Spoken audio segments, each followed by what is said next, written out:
Part 2. The Austrian School. Chapter 4. Fin de siècle, Economic Science. The problems and ideas that moved Mises in his early years were addressed by the work of four great economic theorists: Karl Menger, Eugen von Bohm-Bawerk, Friedrich von Mises, and Joseph Schumpeter. Menger, Bohm-Bawerk, and Mises were the incarnation of the Austrian school. Their books and papers and their physical presence provided the intellectual background of Mises' scholarly works in fin de siècle Austria, the period that lasted until 1914. Mises' major contributions were intended to solve problems raised by their writings. His influence on the succeeding generation of students of Austrian economics, or his lack of influence on them, can only be understood against the background provided by the pre-1914 foundational writings of the Austrian school, and by the towering presences of Mises and Schumpeter on the German and Austrian scene until the late 1920s. Karl Menger, pioneer of empirical theory. Mises knew all four personally, but Menger had retired from teaching a year before Mises discovered Menger's principles. They met for the first time around 1910, when Mises was attending Bohm-Bawerk's seminar and preparing his first treatise, The Theory of Money and Credit. It was then customary that young men wishing to pursue an academic career in economics paid Menger a visit. He received them in his house amidst his impressive library, and had them talk about their work and projects. Menger was born in 1840 in the Galician town of Neusunders, today located in Poland. His father was a lawyer from a family of army officers and civil servants. His mother came from a rich Bohemian merchant family that had moved to Galicia. His full name was Karl Menger Edler von Wolfersgrün, but he and his brothers, the influential politician Max and the socialist legal scholar Anton, did not use their title of nobility. After Menger successfully discharged his commission to tutor Crown Prince Rudolf in economics, he obtained the right to accede to knighthood. Menger did not apply because he preferred his bourgeois status. Menger was a fascinating and energetic personality. Intellectually vigorous into his old age, he was a true polymath in his youth. He had studied law and government science first in Prague and then in Vienna. One of his teachers at the University of Vienna was Peter Mischler, a champion of marginal value theory, but apparently Menger was not then interested in economics or an academic career. He preferred non-academic writing, and in 1863 worked as a journalist for the Lemberger Zeitung. Around 1864 he began preparing for a doctorate in law and government science, and passed the first exam in March 1865. Even at this point his new academic commitment was overshadowed by his literary pursuits. When he passed the last of his four doctoral exams in March 1867, he was in the process of writing several comedies. His literary interest was more than academic. Menger founded the journal Wiener Tagblatt, which first appeared on November 26, 1865. In an early issue he began publishing an anonymous novel, with the scandalous title Der ewige Jude in Wien, the Eternal Jew in Vienna. This was a fashionable subject of feuilleton novels, a new literary genre at the time. In France, the king of the feuilleton novel, Eugène Sue, had become rich and famous with Le Juif errant, 1844 to 1845. The protagonist of his novel symbolized the oppression of the Jewish people throughout the centuries. In March 1866, he joined the economic staff of another Vienna journal, the Wiener Zeitung.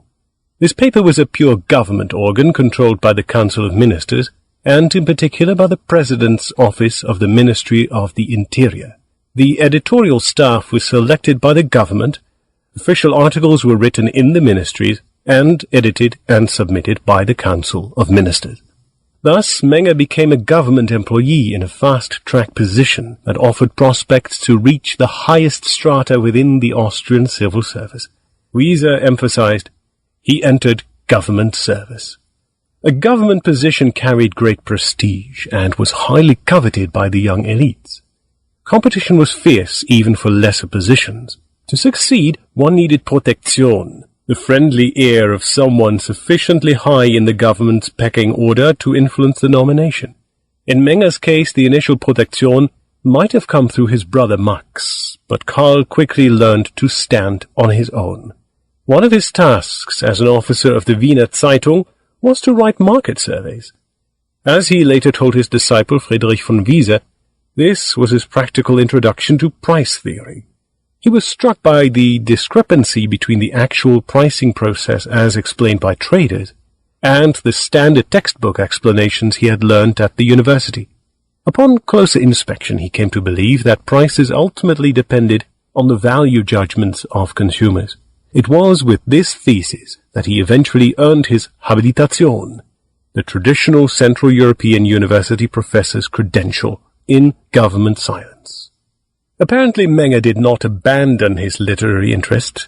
In January 1869 he published another novel, Die Bettlerin von St. Marx, The Beggaress of St. Marx, in another Vienna paper, Die Allgemeine Volkszeitung.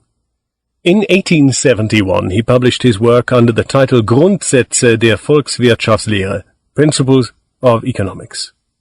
In his book, Menger presented a theoretical study of fundamental economic phenomena, such as economic goods, value, exchange, prices, commodities, and money. He explained the properties of these phenomena and the laws to which they are subject at all times and places. This is, of course, what good economics textbooks always did and still do. What made Menger's book special is the method he used in his explanations. He tried to trace the causes of the properties and laws under scrutiny back to the simplest facts. His purpose was to demonstrate that the properties and laws of economic phenomena result from these empirically ascertainable elements of the human economy, such as individual human needs, individual human knowledge, ownership, and acquisition of individual quantities of goods, time, and individual error. In the parlance of 20th century analytical philosophy, Menger's elements would have been called primitives of economic theory. Menger's great achievement in principles consisted in identifying these elements for analysis and explaining how they cause more complex market phenomena such as prices. He called this the empirical method, emphasizing that it was the same method that worked so well in the natural sciences. Barry Smith has convincingly argued that Menger applied Aristotelian realism in economic analysis. To the present reader, the label might be confusing, since it is not at all the experimental method of the modern empirical sciences. Menger did not use abstract models to posit falsifiable hypotheses that are then tested by experience. Instead, Menger's was an analytical method that began with the smallest empirical phenomena and proceeded logically from there. This put Menger in a position to consider market exchanges and prices as macro phenomena, and to explain how they are caused by atomistic but empirically ascertainable elements of the human economy, situated in an economic microcosm of individual needs and the marginal quantities owned and acquired.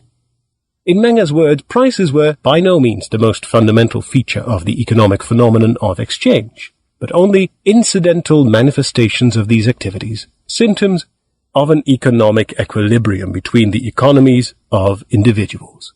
As later works and correspondence revealed, Menger was fully aware that his most important innovation was the consistent application of the new empirical method, which he also called the exact method, the analytical synthetic, or the analytical compositive method. In a February 1884 letter to Léon Walras, criticizing Walras's claim that there was a mathematical method of economic research, Menger wrote, "It is rather necessary that we go back to the most simple elements of the mostly very complex phenomena that are here in question, that we thus determine in an analytical manner the ultimate factors that constitute the phenomena, the prices, and that we then accord to these elements the importance that corresponds to their nature, and that in keeping with this importance, we try to establish the laws according to which the complex phenomena of human interaction result from simple phenomena." William Jaffe emphasizes that Karl Menger avoided the use of mathematics in his economics, not because he did not know any better, but out of principle.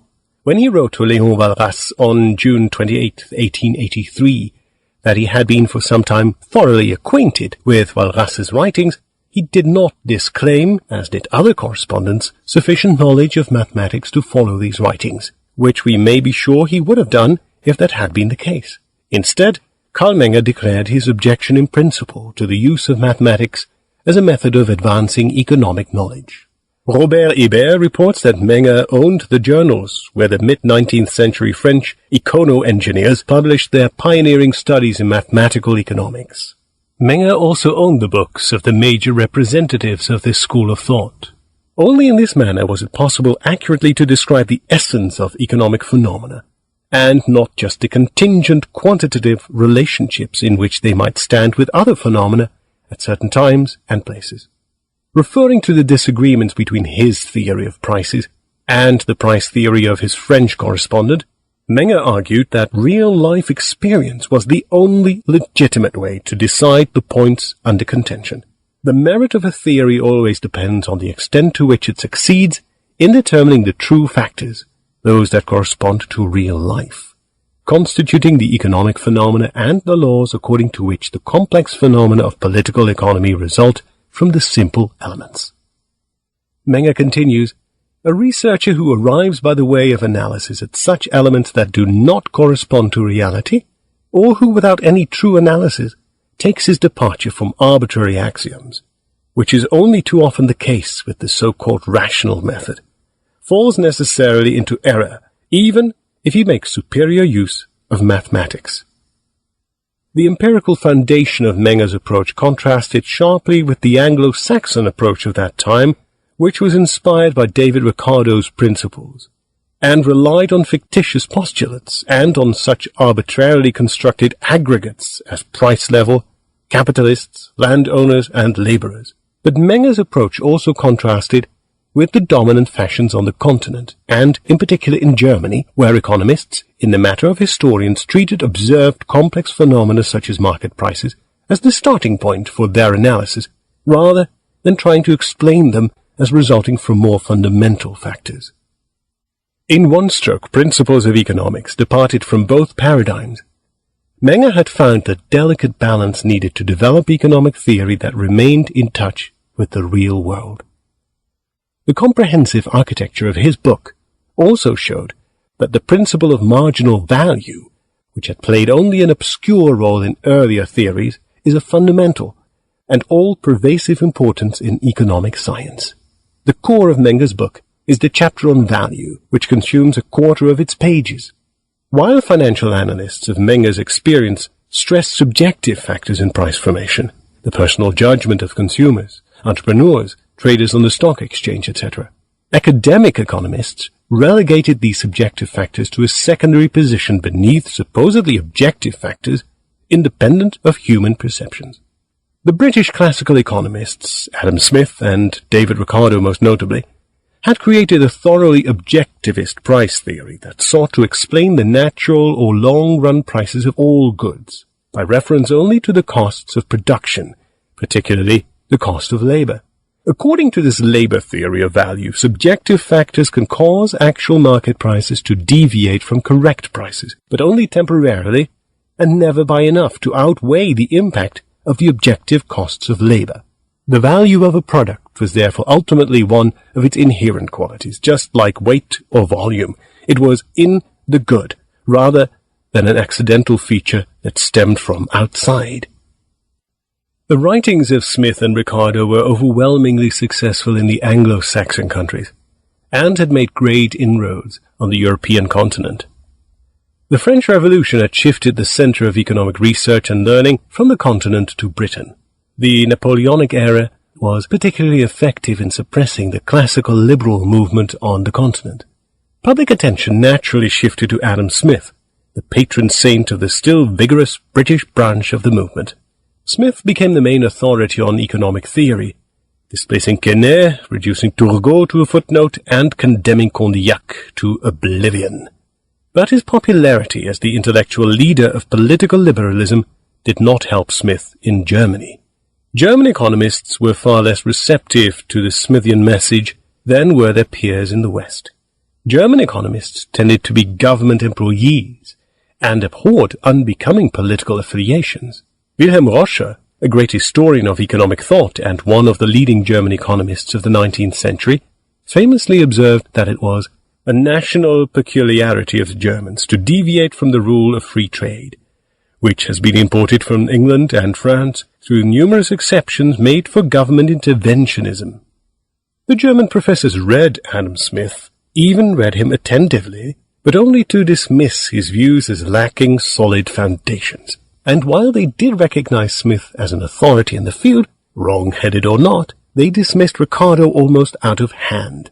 Smith's errors were debatable, but in Ricardo they found no scientific merit whatsoever. This preference for Smith over Ricardo grew stronger over the next century, and culminated in the works of the very influential younger historical school, which rejected economic theory altogether. See for example Gustav Schmoller, Volkswirtschaft, Volkswirtschaftslehre und Methode, Handwörterbuch der Staatswissenschaften, where Schmoller speaks of a battle of his school against Ricardo's one-sidedness.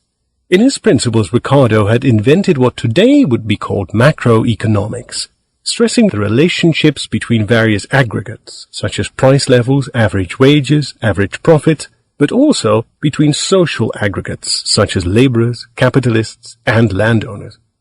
On the basis of his insights about the relationships between such aggregate variables, he made the case for a far-reaching laissez-faire program. This approach did not meet with enthusiasm among German social scientists. Ever since the French Revolutionary Army had invaded Germany under the bloody banner of abstract human rights, Germans tended to be suspicious of sweeping political programs derived from theory, without basis in observed reality. Under the trauma of the French Revolution, 19th century German historians, jurists, and government scientists tended to stress the particular conditions of concrete human communities, rather than focus on features of an unobservable humanity en masse. Smith did have an extremely able advocate in Jean-Baptiste Say, who was indefatigable in his efforts to promote British classical economics. Say's Traité d'économique politique is a masterpiece in its own right, in many ways more sophisticated than the books of Smith and Ricardo. Say gave an axiomatic exposition of Smithian and possibly even Ricardian economic science, enhancing enormously the prestige of the Scotsman's unsystematic Wealth of Nations.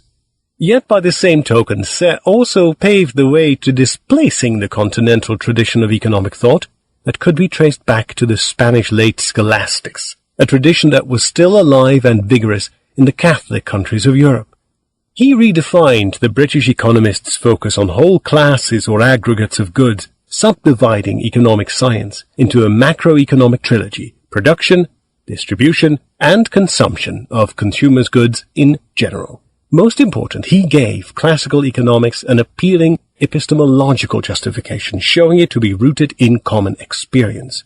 This empirically oriented methodology made much more sense to continental scholars and convinced them that there was a scientific case to be made for Ricardian economics and the political program it seemed to entail. Say was the central figure in the promotion of British economics on the European continent, but he clearly owed a far greater intellectual debt to the scientific tradition of his own country. By the mid-19th century, thanks to the efforts of Say, British economics had become the academic orthodoxy of Europe and America. It was against the background of this orthodoxy that Menger worked on a restatement of the explanation of the pricing process. In developing his theory of value and prices, Menger relied on the remnants of an ancient price theory from the late scholastic school of Salamanca, which in the 16th and early 17th centuries had stressed precisely those subjective features of the pricing process that were conspicuously absent from the British classical school. But the Spanish late scholastics never produced a treatise on economics, and their discoveries about the nature of values and prices were scattered across thousands of pages. The subjectivist theory of value survived only in this diffused form, with one important exception: Etienne de Condillac's great treatise, Commerce and Government. Published in the same year as Smith's Wealth of Nations, 1776, Condillac's treatment gave the first full axiomatic presentation of political economy on the basis of the subjectivist theory of value. But the impact of his work was minimal, because French economists rejected it. Condillac was already a famous philosopher when he published the book, and did not deem it necessary to follow the conventions of the disciples of Quesnay. Rather, he presented his thoughts in an independent and original manner, an offense, it turns out, serious enough to prevent the translation of his work into English for more than 200 years. Still, commerce and government was one of the main sources of inspiration for Menger, who of course read French, among other languages, when he elaborated his economic value theory. Menger quoted Condillac more than any foreign authority other than Adam Smith, and in contrast to Smith, he quoted him only favorably.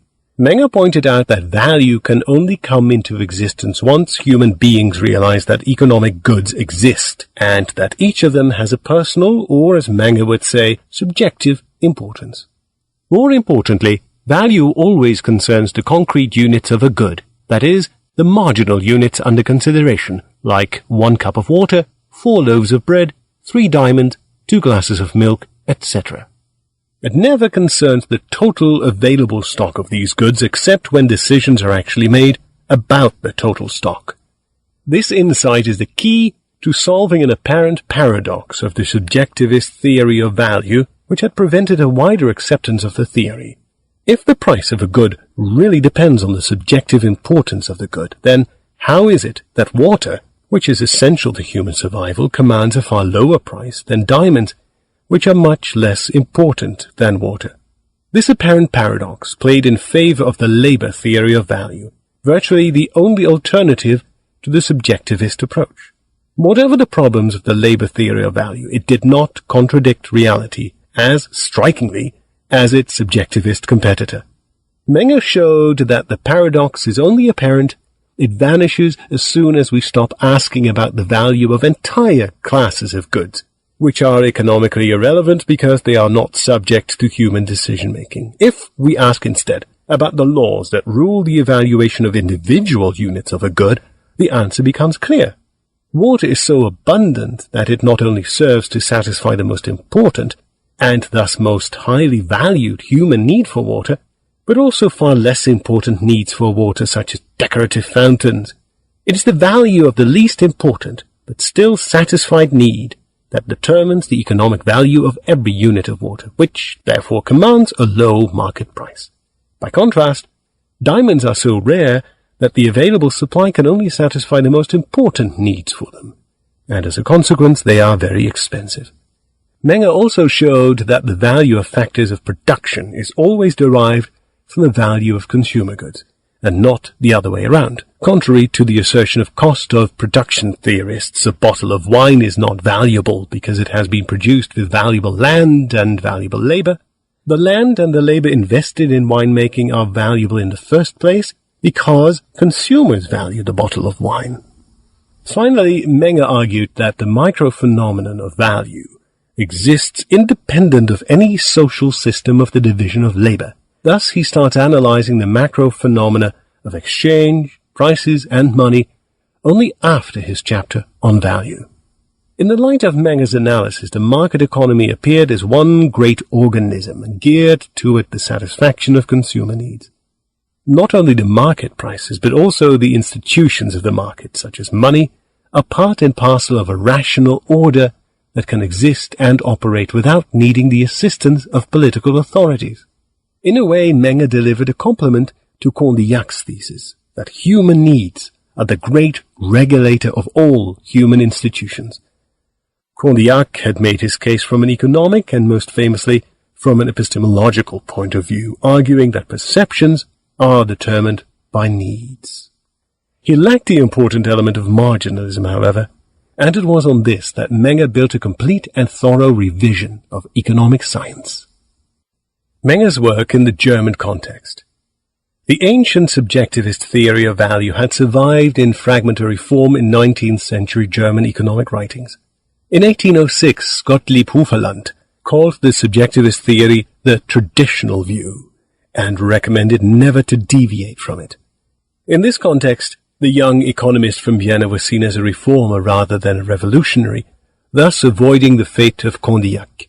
Before Menger, various German economists had criticized the labor theory of value specifically and rejected the doctrine of inherent value in general. Menger's view that value was subjective, personal, individual, in nature, was not exceptional among German authors of the first half of the 19th century. Indeed, some of them even knew the principle of marginal subjective value. But their insights were merely disconnected observations. None of Menger's German predecessors recognized the central importance of marginal value, and none had produced a unified subjectivist theory. In the 1860s, two unconnected layers of analysis subsisted in the German textbooks.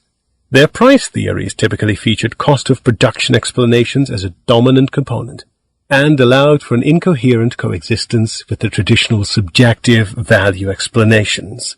Erich Streissler points out that Alfred Marshall's Principles of Economics had the exact structure of a typical German textbook. Karl Marx heaped scorn and ridicule on this blatant display of eclecticism. He was right to do so. Menger took what was no more than hinted at in the writings of his predecessors and presented it in a systematic treatise that revolutionized the profession's view on the relations between human needs, value, and prices. Through this systematic attempt to look for the causes of these relations in the simplest facts open to empirical inquiry, the elements of the human economy, Menger put the discussion of needs, goods, economic systems, productions, prices, income, consumption, etc. on completely new ground. The contrast to his eclectic German predecessors could not have been greater. Their eclecticism was reinforced by tendencies Menger avoided. In particular, German economists tended to engage in excessive and often pointless record-keeping and classification of economic phenomena, an inclination that reflected the political climate of the time. The restoration of monarchy and the concomitant fight against liberalism between 1815 and 1848 made it imprudent to delve too deeply into theoretical considerations which might lead to a critical appraisal of the limits of government. As William Johnson said, at a time when it was forbidden to debate matters of fundamental principle, scholars retreated into collecting data. The record-keeping approach to economic analysis reached its climax by the end of the century, with the ascension of the younger historical school. As did many other academic employees of the new German central state, they saw themselves as the intellectual bodyguards of the House of Hohenzollern. This point of view was not limited to intellectuals working in ideological fields, such as history, political economy, or philosophy. In a public lecture given on August 3, 1870, Émile du Bois-Reymond, the rector of the Frederick William University of Berlin, and a pioneer of electrophysiology, proclaimed that his university was the intellectual bodyguard of the House of Hohenzollern. A related German shortcoming that Menger scrupulously avoided was historicism, the tendency to regard regularities in economic phenomena as historical laws, that is, as conditioned by the particular circumstances of time and place. Though the German economists of those days would have agreed with Menger that all economic phenomena were somehow related to one another, and that one of the purposes of economic science was to find out what the relationship was, Menger's analysis revealed that these relationships were laws that held true at all times and places. Moreover, he showed that they could be studied without reference to the concrete historical context. His book featured many concrete illustrations of the general laws under discussion, but in essence, Menger's Principles was an exercise in pure theory. Methodenstreit. Meanwhile, in the universities of the German Reich, a vigorous movement had emerged that pursued an agenda diametrically opposed to Menger's view and advocated a radical break with the traditional approach in economic science, as Streissler points out in The Influence of German Economics on the Work of Karl Menger and Marshall. Through this work, Streissler had convincingly corrected the hereto prevailing notion that the younger historical school was somehow more deeply rooted in the German tradition of economic science than Karl Menger. As Streissler stated, the real revolutionary was Gustav Schmoller, not Menger. While Menger sought to turn economic theory into an analytical science, the young radicals in Berlin pursued a complete overthrow of theoretical research, replacing it instead with historical studies. The leader of this group was Gustav Schmoller, a young professor from the University of Halle. Schmoller was a professor in Halle from 1864 to 1872. Being one of the first beneficiaries of the Prussian-German victory over France in the Franco-Prussian War, He moved to the University of Strasbourg, 1872-1882, before finally receiving a chair at the University of Berlin, 1882-1913. Schmoller's great goal, overriding all his theoretical and methodological concerns, was to combat the growing intellectual and practical influence of laissez-faire liberalism in Germany. His strategy was to promote the discussion of the social question, by which he meant the question of how government could promote the welfare of the working classes. That the government could and should promote working class welfare was taken for granted. Schmoller put his strategy into practice through an association of like-minded intellectuals and political leaders, most of whom were university professors and civil servants.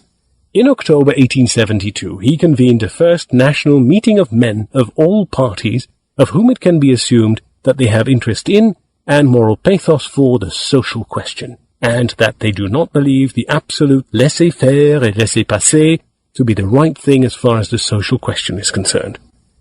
Schmoller and two others who would become long-time leaders of the group, the Breslau professor Leo Brentano and the Berlin statistician Ernst Engel, addressed the meeting with lectures on strikes and labor unions, on German factory laws, and on the housing question.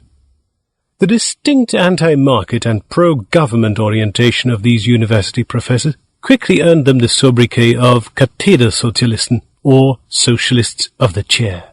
The smear term Kathedersozialisten was coined by Heinrich Bernhard Oppenheim in his book Der Kathedersozialismus.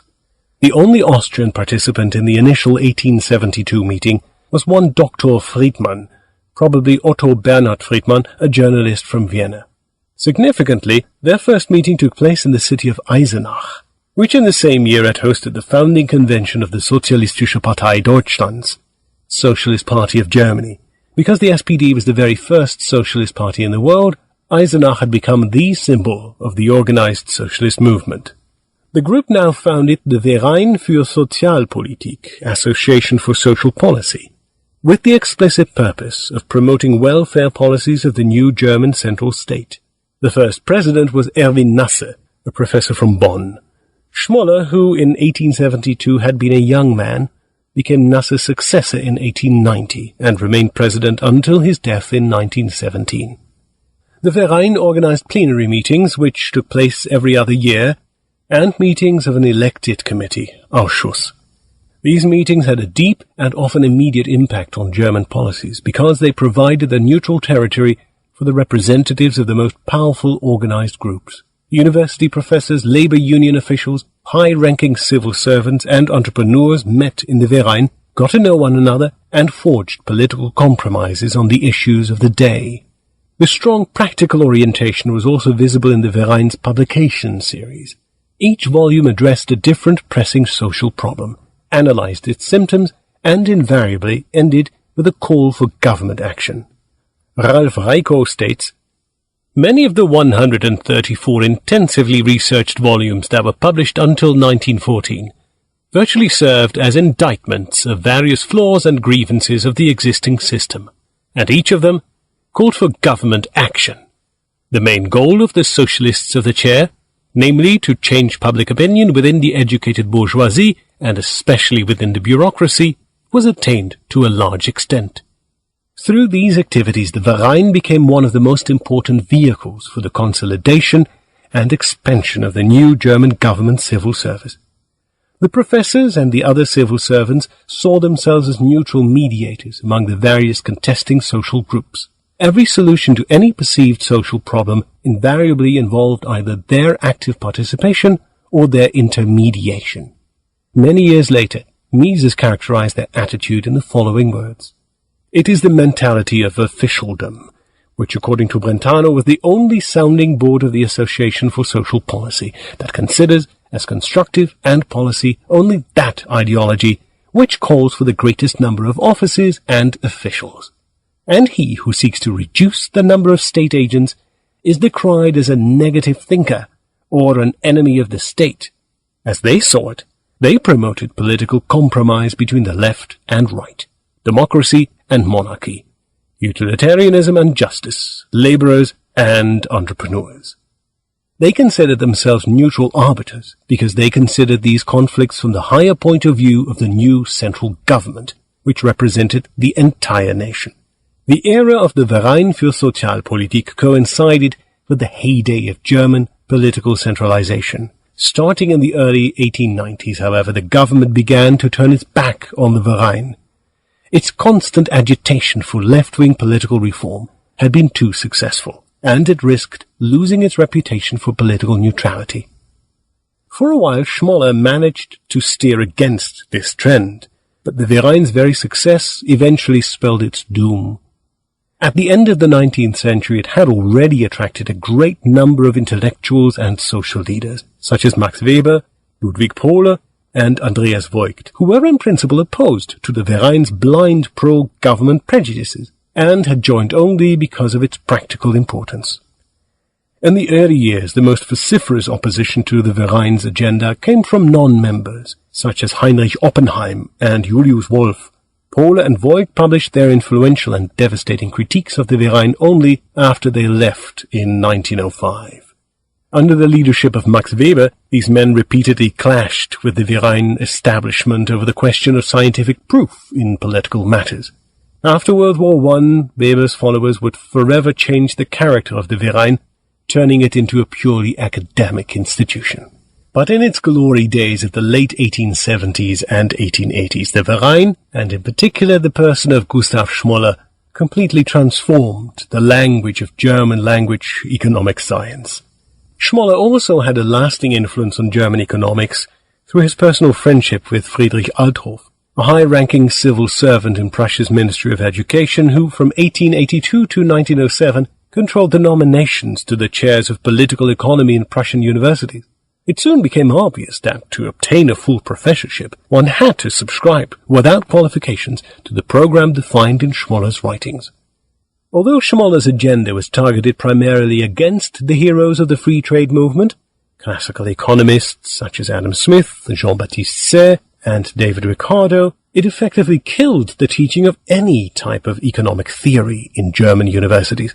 The so-called younger historical school under Schmoller went far beyond the healthy skepticism of theoretical abstractions that had characterized the works of the previous generation of German economists. The Schmollerites denied outright that there were any universal social laws at all. There were only certain regularities that changed with the changing institutions of society.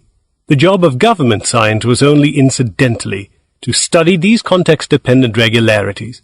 Its essential task was to study the concrete meaning of the idea of justice at a given time and place, because this was the true basis of the principle of social reform, adjusting the existing social institutions to the prevailing feelings of what was right and just. Schmoller thus advocated radical relativism and radical legal positivism, the most suitable doctrines for justifying his belief in and adoration of omnipotent government. Karl Menger had followed the growth of the Schmoller movement for some years. He realized that under the supervening influence of the younger historical school, Germany and Austria, which was fully in Germany's intellectual orbit, were in the process of destroying the work of a century of economic scholarship. Menger's first treatise fell on deaf ears. It had found followers in Austria, but this was due in part to his personal influence on academic nominations. The German universities were impenetrable.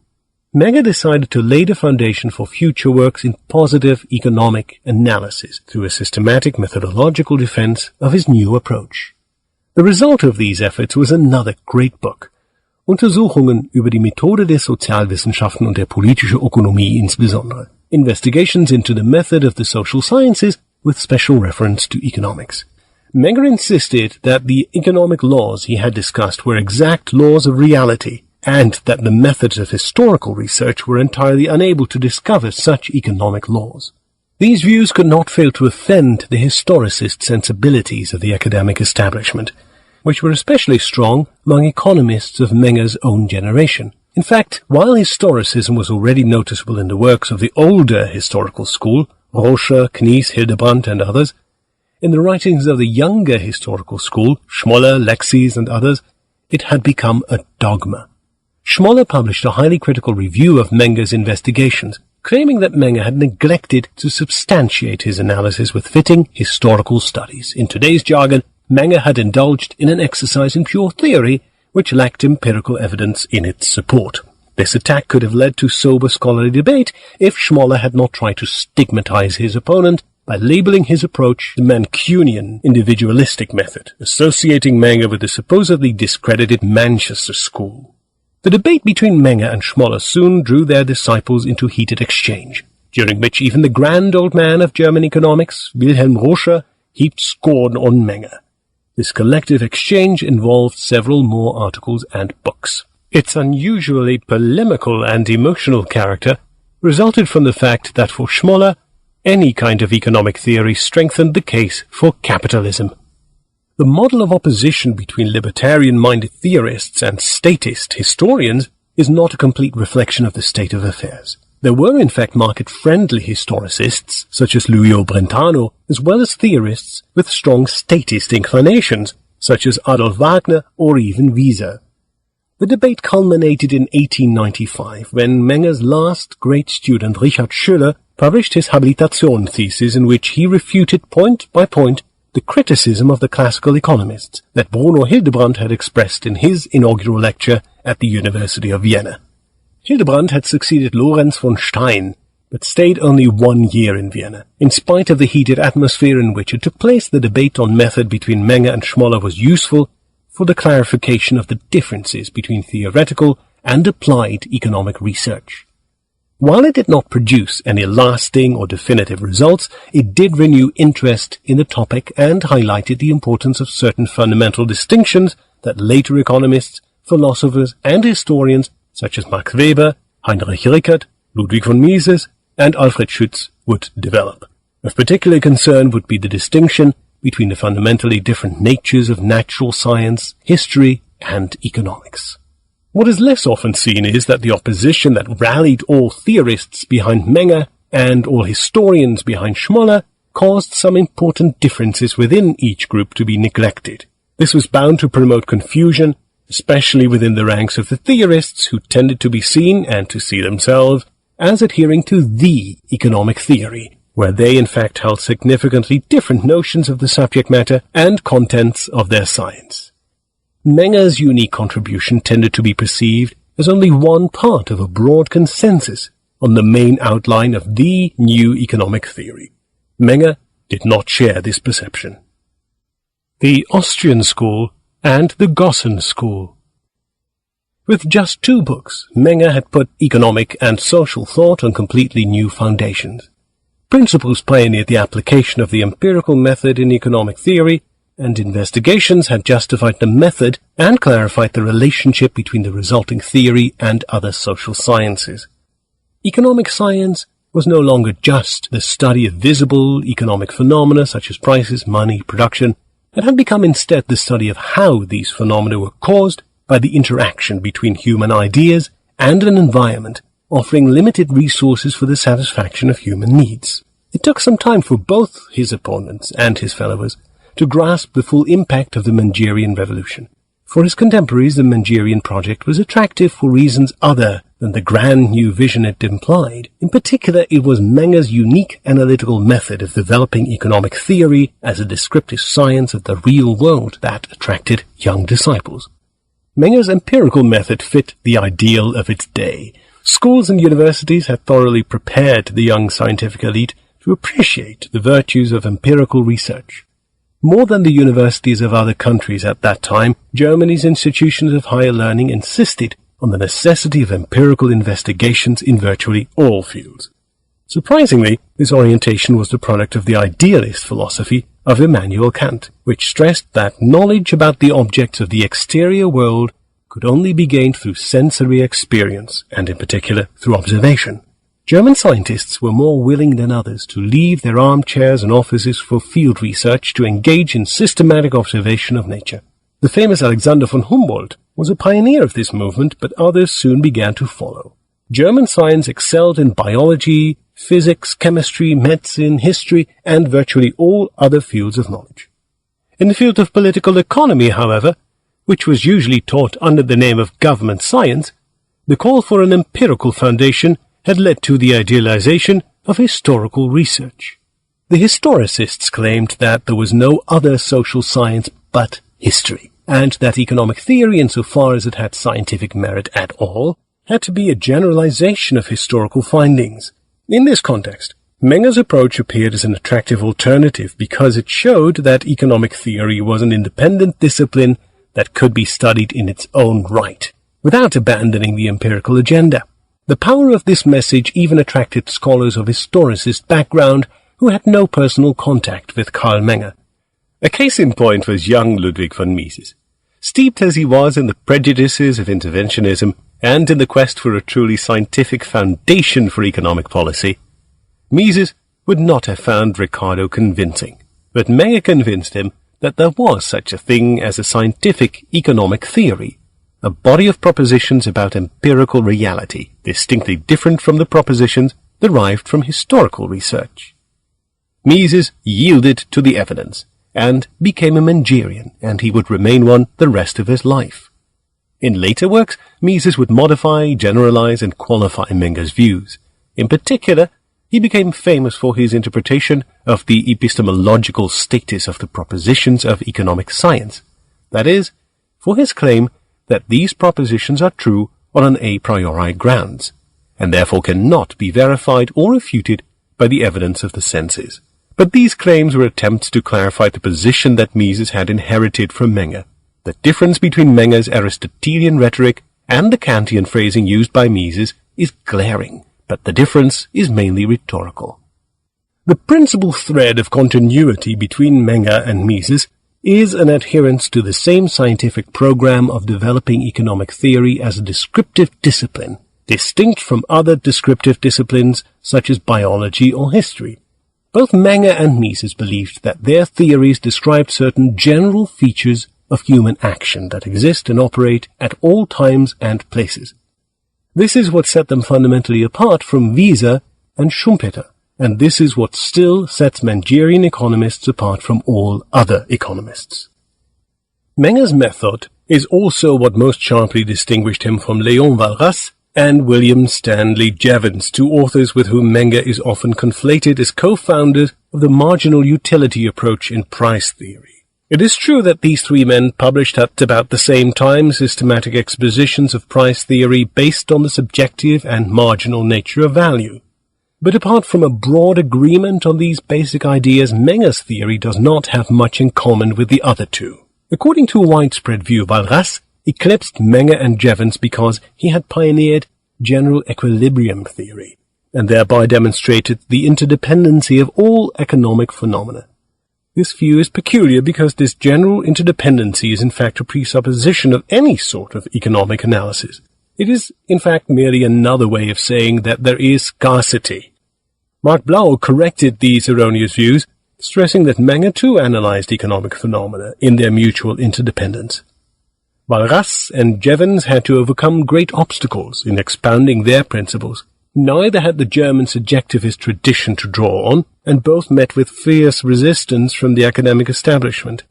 As far as originality and scientific merit are concerned, however, they cannot compare with Menger. A French predecessor was Jules Dupuy, who published 2 articles on marginal value in the late 1840s. Unlike Menger, Jevons and Walras had a specific predecessor, albeit an obscure one, whom they acknowledged and praised. The independent German scholar Hermann Heinrich Gossen had anticipated their central tenets and their approach to price theory. By following Gossen, Jevons and Walras developed a marginal utility theory of prices that was markedly less successful at describing observed reality than was Menger's marginal value approach. The differences between Menger on the one hand and Gossen, Jevons and Walras on the other might seem arcane, but they came to play a major role in the development of Austrian economics, and it is against this background that one must appreciate the significance of Mises' contributions. Gossen had worked for 20 years on a manuscript that he published in 1854 under the title Entwicklung der Gesetze des menschlichen Verkehrs, Deduction of the Laws of Human Interrelationships. In this work, he combined 2 central ideas into a general treatise on human behavior. First, Gossen thought that economic science concerned laws that rule human psychology as it relates to human action. The most fundamental psychological laws, he claimed, were 2 laws of want satisfaction that later came to be known as Gosson's first and second law. According to the first law, the satisfaction derived from the consumption of any good will at some point reach a maximum. Neither higher nor lower consumption will produce greater satisfaction. According to the second law of Gosson, all goods should be consumed in such quantities that the contribution to overall satisfaction through the marginal consumption of each good is exactly equal. Second, Gosson sought to describe human action with algebra and graphs, and relied on several implicit and false postulates in order to attain his goal. For example, he postulated that value is measurable, and that the values of different persons can be meaningfully combined. It was this procedure that made his approach especially contestable in the eyes of the academic establishment of German economists, who abhorred speculations disconnected from the observed world. Gosson's book also suffered from grave formal shortcomings, being written in one continuous text without chapter headings or a table of contents. This format, and his excessive use of algebra and graphs, made his work a tedious and distasteful reading experience. It fell into oblivion, where it probably would have remained were it not for William Stanley Jevons. When Jevons published the first edition of his Principles of Political Economy, 1871, he considered his theory unprecedented. In 1878, Professor Adamson, Jevons's successor at Owens College in Manchester, came across a reference to Gosson's book in A History of Economic Thought, and informed his friend Jevons, who celebrated Gosson in the preface to the second edition of his Principles, 1879. Walras was even more enthusiastic than Jevons. He compared Gosson to Copernicus and Newton, and translated Gosson's book into French. This is the same Walras who, in his correspondence with Menger, apologized that his German wasn't good enough to digest Grundsätze. When Menger told him in a letter that he believed there were significant differences between his own approach and that of Gosson, Walras waxed indignant and replied that he found it odious to think that Menger would refuse to recognize such an important predecessor. In a January 27, 1887 letter to Léon Walras, Menger had emphasized that there was only a limited analogy between his approach and Gosson's, but that there was no conformity in the decisive questions. Gosson had indeed anticipated Jevons's and Walras's theories. Jaffe stresses that Walras initially did not associate diminishing marginal utility with quantities consumed, but with quantities possessed. It is true that Walras was more cautious than Gosson and Jevons in speculating on the psychological underpinnings of his price theory, even though in his Éléments d'économie politique he eventually did bring in Gosson's style psychological analysis. But as we shall see, the decisive consideration for our purposes is that value is for Walras, just as for Gosson and Jevons, a two-sided relationship involving an acting person and one other object, whereas Menger's analysis of value features at least three elements: acting person and two things that are ranked from the point of view of the agent. The three men had developed general theories that were analogous to Menger's general theory of value and prices, but differed from it in their psychological orientation and in the exact type of explanation they offered. In Menger's theory, the term value does not refer to a psychological feeling, but rather to the relative importance for an individual of the marginal unit of good X, that is, to the importance of X in comparison to the marginal units of other goods, Y and Z. The market price of a good results from the interplay of sellers and buyers, for whom the goods bought and sold have different relative importance. In contrast, in the theories of the other three authors, the price of a good results from the interplay of sellers and buyers, whose feelings or well-being are differently affected by control of the good.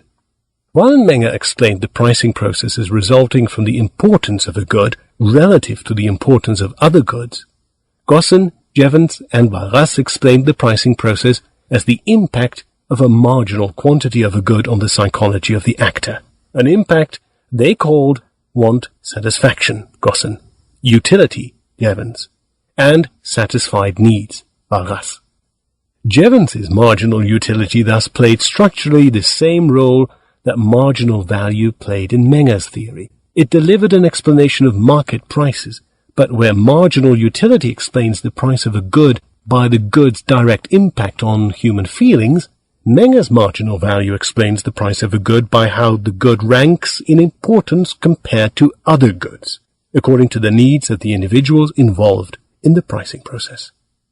In the psychological approach of Gosson, Jevons, and Walras, the human psyche was the great common denominator for the economic significance of all goods. In the theory of Menger, there was no such common denominator. In his approach, value cannot be independent of the specific circumstances of time and space. It is inseparable from these circumstances and means different things in different economic settings. According to Gosson, Jevons, and Walras, the amount of utility derived from a good could be different in different situations, but according to Menger, the entire basis of value is different as soon as the economic context changes, because the good would then be compared to different other goods. Whatever else one might think of the merits of the psychological approach, it had at least one great attraction, namely that it allowed the possibility of a mathematical price theory based on marginal utility. With the human psyche as the common denominator of all economic values, it became conceivable to represent the want, satisfaction, or utility derived from the consumption of a good as a mathematical function of the qualities consumed. It became conceivable to scale satisfaction and utility into units with which one could perform economic calculation completely disconnected from market prices. It also became conceivable to combine individual utility functions into something like an aggregate utility function. One person's satisfaction and another person's satisfaction can be added into a single quantity, representing their total satisfaction. And one person's gain added to a different person's loss can be mathematically combined to determine whether there is net gain or net loss. These considerations probably played a role in prompting Gosson, Jevons, and Walras to choose the psychological approach. They did not begin with observation and then adopt algebraic and geometric techniques as the most adequate tools for representing what they observed. Rather, they began with an agenda, the need to apply mathematics and economics to make it more scientific, and were looking for a plausible hypothesis to justify their preferred approach. This fact is crucial to understanding the history of 20th century economic thought. Gosson was already an enthusiastic mathematician and only studied law under the severe pressure of his father. All of his followers featured the same mindset. As Mark Blaug points out, Jevons first studied chemistry and biology and then turned his attention to economics. His inspiration was Bentham's philosophic calculus of pleasure and pain, supplemented by the works of Dionysius Lardner and Fleming Jenkins, two British engineer economists in the 1860s. Walras pursued formal studies in letters, science, and engineering. From his father, the economist Auguste Walras, he adopted the conviction that some concept of utility maximization is the fundamental element of economic science.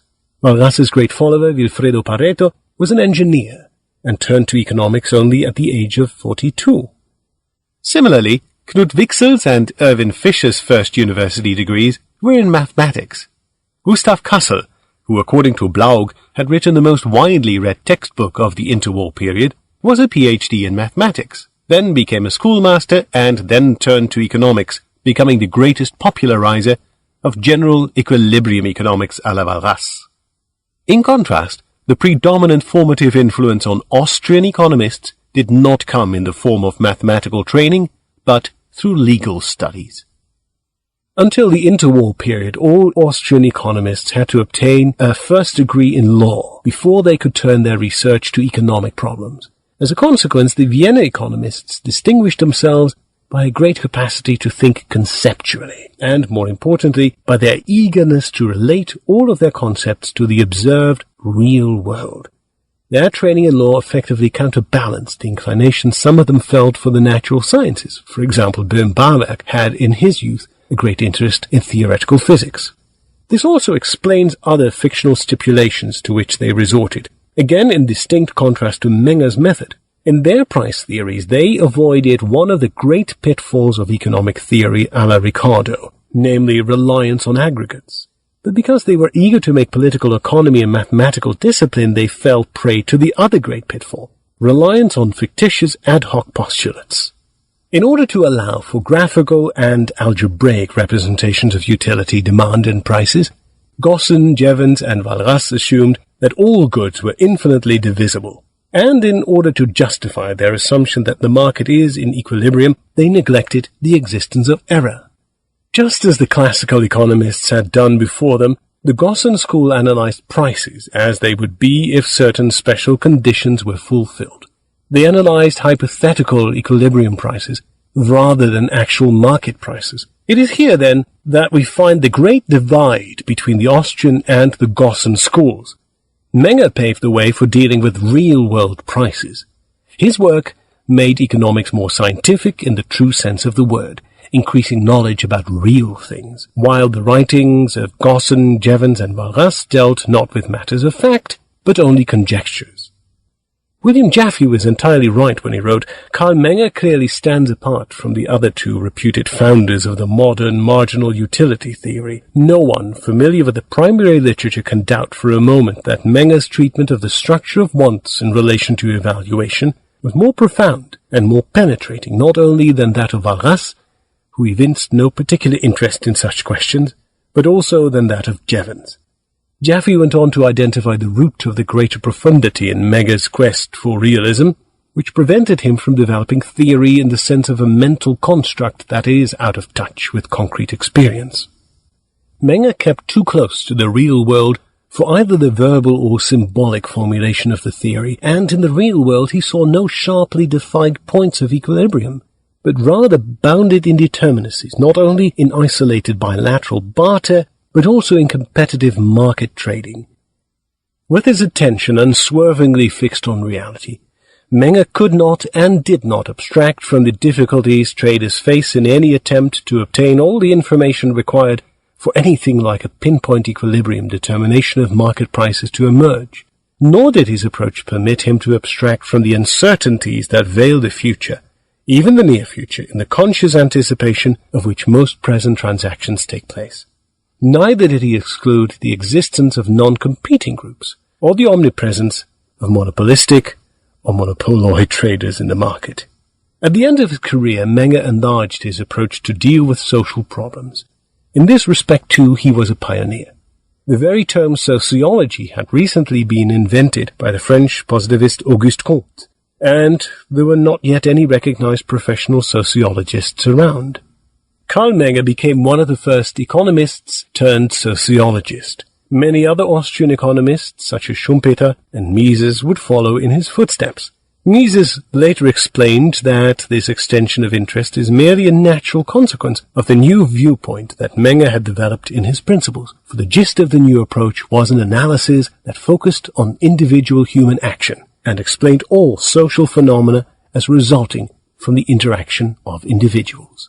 The breakthrough of the Austrian school. At the University of Vienna, Menger faced the determined opposition of Lorenz von Stein, the great champion of French socialism in Germany and Austria.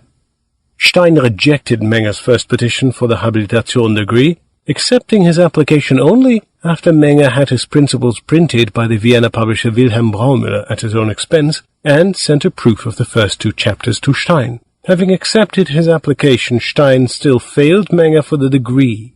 After several favorable reviews of his book appeared in German professional journals, Menger applied again, and this time he passed.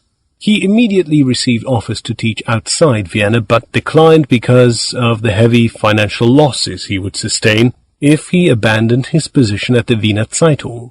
Instead, he stayed as a private lecturer at the University of Vienna.